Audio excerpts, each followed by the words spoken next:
Okay, I've actually had surprisingly quite a few people ask me what I take with me when I go club racing, and you know, just like what kind of tools do I use, all like just stuff like that. And I don't mind sharing that stuff with you guys. So this is my OGO bag right here, and I take a pit mat with me just about everywhere.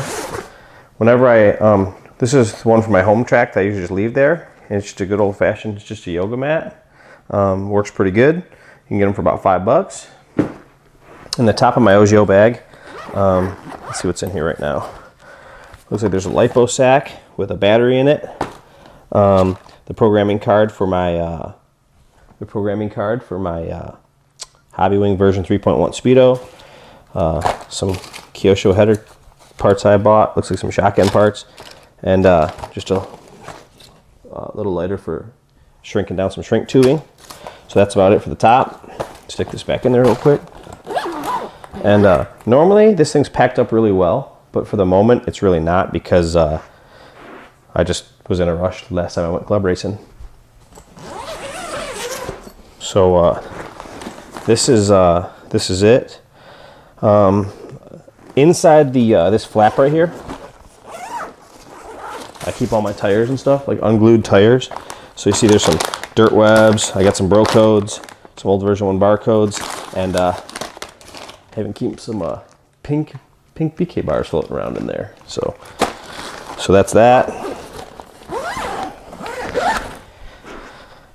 Let's see here. Now for the rest of my stuff, I made this tire tub a long time ago, and I take this everywhere because I like to clean my own tires. I hate getting up and walking to the actual tire washing stations that a lot of tracks have.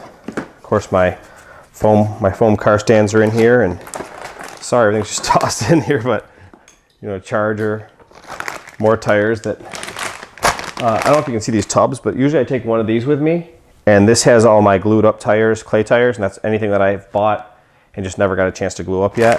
Let's see what we got in here. This is just like a little tote or whatever that I use.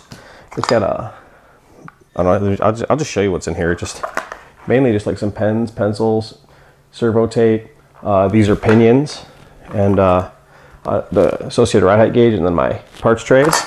There's that. I keep all any parts that are like brand new, I keep with me. I just keep them in these bags. So just all kinds of stuff. I mean, there's diff rebuild kits. I don't know why I have one of my Reedy Shorty batteries in here, but diff rebuild kits, spare arms, parts, anything that I might need. I try to keep it wrapped up.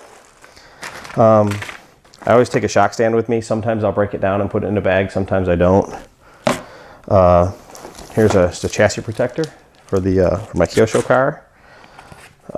The body and wing for the B44. I bought these Avid springs, and just they're still in the bag because I just haven't taken a few seconds to take them out and just put them with the rest of my stuff. I always take motor spray for cleaning tires, or cleaning anything, but I usually clean tires before I glue them with motor spray. I have like a little tire gluing kit. This you can see that it actually just says like Q-tip on it. I don't know if you can see that or not, but what it is, it's just a bottle of an AKA tire glue and a bunch of tire gluing bands, and that's that, so that when you want to glue tires, you can. I always take a pit light with me because I like to be able to see what I'm doing, and I'm really picky about working on my stuff. I like to be able to see what's going on.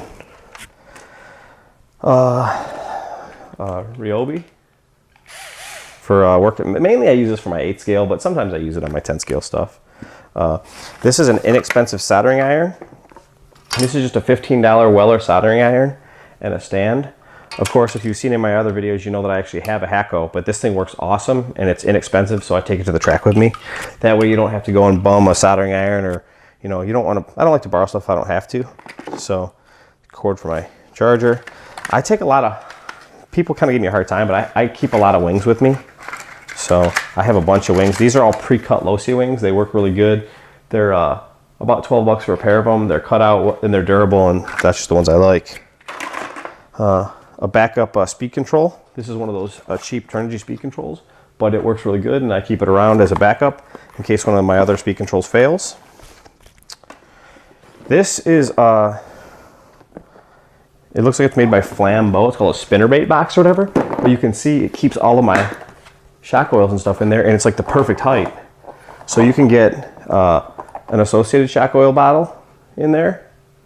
You can get a low-C shock oil bottle in there, and you can even get, and I just put my traction comp, I put like my tire sauces and stuff, I put it in my own bottle so it fits in here because the standard Sticky Kicks bottles won't fit. So that's that. A couple other things I bring. This is just a little box of screws that's all standard. This one's all metric. Here are some drill bits and like, you know, like finger drills, like 1 millimeter, you know, for drilling pistons and stuff. Some shrink wrap. Everybody needs a caliper. This is just a $20 one that I got from like O'Reilly or something like that. It's just a digital Bernier caliper. This is my toolkit, and I'll tell you what, we'll do this separate because I know you guys want to know what kind of tools I carry. A couple of pit towels. I always keep the manuals for the vehicles that I'm running at the time. So like my LRP speed control instructions and just, you know, just all that kind of stuff. This is just another container. I don't know where I got this, maybe like Harbor Freight or something like that. And it's just this is mainly Associated Springs, pretty much all Associated Springs in this one. Any of my backup electronics I also keep in one of these things. And so you'll see that I keep all my receivers and speed controls and whatever spare stuff I have in there.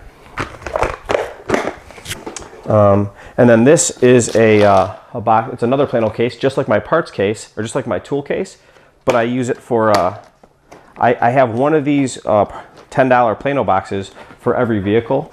And then I'll just show you, I just put whatever I've got for it in there. So if it's arms, parts, this happens to be some Lunsford titanium ball studs, whatever I've got, I just, I put in these cases, so one for each car, so.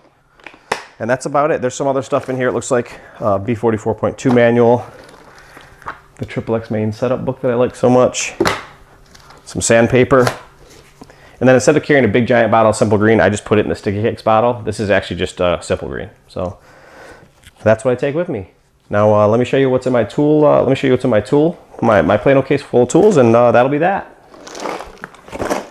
Okay, everybody, this is my Plano tool case. I'll open the top first just to see, you know, this is really just a bunch of crap you acquire over time. But, so I've got some Kyosho grease in here, some Loctite, both the Durango stuff, and I don't really know where I got this blue stuff, but I have these little files, which I really like. These things work awesome. And just you know, basically when I ran the B4, like B4 arms, B44 arms, carbon arms for the Centaur B4, just a little bit of everything. I have a bunch of, when I ran the Durango short course truck, I actually pre-made links. So you can see this one says medium and then rear link.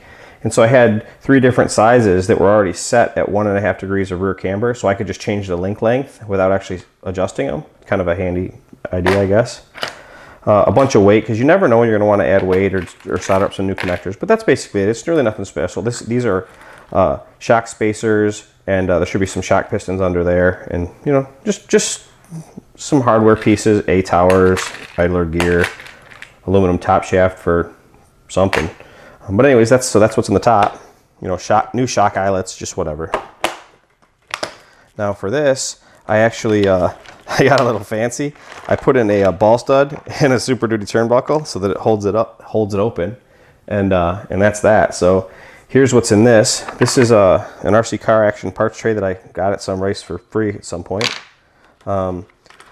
A little bit of Velcro. I don't know why I have a pocket knife. Normally this is where all my change goes because I like to buy, you know, if I want to buy a soda out of the soda machine.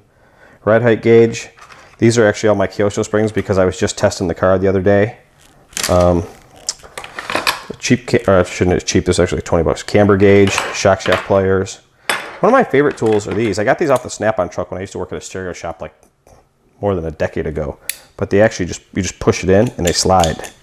And these things just work really, really good. But other than that, just standard stuff, body scissors. I really like these tools here, these adjustable tools. I like this one because it's got a smaller diameter handle, but I definitely have the Associated one.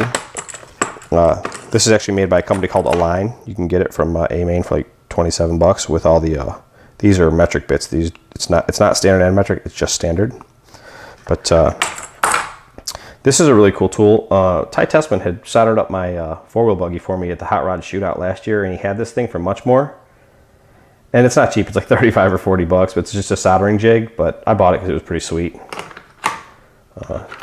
These are really hard to come by. I also got these off the Snap-on truck, but for soldering, they actually have like a little spike where you can pierce the wire to test continuity or voltage, and they just hold on to everything really nice. So, you know, tweezers. I'm kind of picky about like paying attention to tire wear, and I know it sounds stupid, but at a hobby shop I bought this. It's a jeweler's loop, and you can actually look at the tread wear or the pattern on the tire to see, you know, if the car, you know, if you've got a bald stripe down the center of your tire, you're probably spinning the tires too much. And so just looking for stuff like that. Chapstick for turnbuckles. This TLR tool is awesome for adjusting the diff on a four-wheel buggy. You know, you can just kind of play with the diffs because, you know, those cars are so sensitive to diff settings. The Avid turnbuckle wrench and Kyosho shock tool. This is the associated tool for the B5, which is awesome for getting at those front shock nuts. And then just the Lunsford turnbuckle wrench. Other than that, these are just my hex drivers. Most of them are MIP for the metric ones. I always keep these around too. This is just a bunch of ball stud washers that I've acquired over time, and I'm always playing around with stuff and adjusting stuff, so that's why that's there. I keep two different toothbrushes in my pit box. One I put a little dimple in. That's the one that goes for tire sauce, and this is just for scrubbing the car clean. Just all my nut drivers. I keep a couple of picks floating around to dig dirt out of screws. Let's see here. Here's a couple of Sharpies. I guess this back section, I guess, is maybe like specialty tools. It's a Sharpie, a body reamer from Losi. It's one of my favorite tools. It's actually marked so you know how big the hole is. A temp gauge, and then there's an arm reamer. So that's about it. That's what I carry with me pretty much everywhere. So that's my toolkit. You guys have seen exactly what I have, what I don't have, and that's that. So I hope this helped you guys out. And if you guys have any other questions, let me know. I'll try to keep shooting videos and, you know, have fun racing RC cars. Take it easy.